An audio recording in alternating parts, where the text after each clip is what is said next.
Ada, ben seni bu yerdə məngü oturam degan depdiken ben Xuda. Can atam idin o sen menin bəxtim.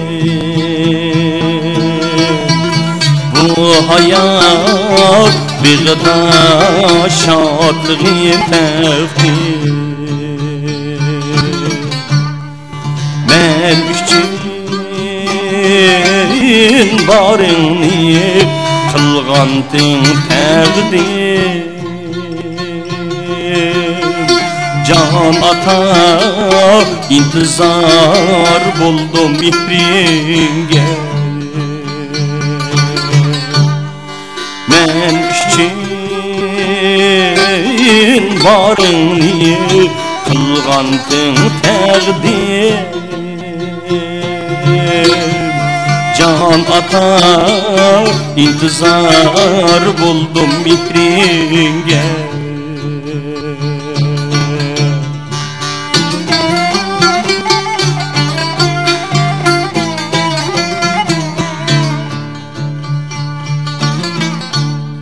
Sen bilen asmanğa taqaşqan bişim.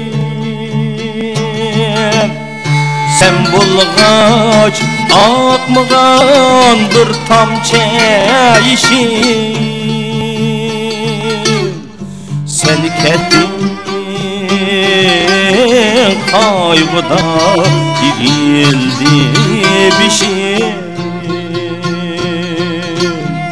Can ata intizar buldum mihringe.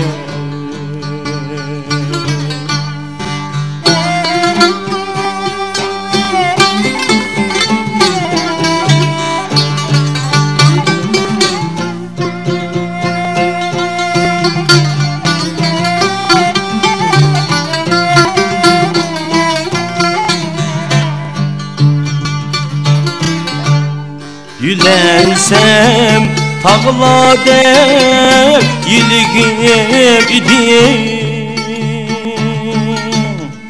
Ürkeşlik deryada kürgüm idim. Kürgüm idim. Şadlığım gururum sultanım idim. Can ata intizar buldum mihringe. Şadlığım gururum sultanım idim.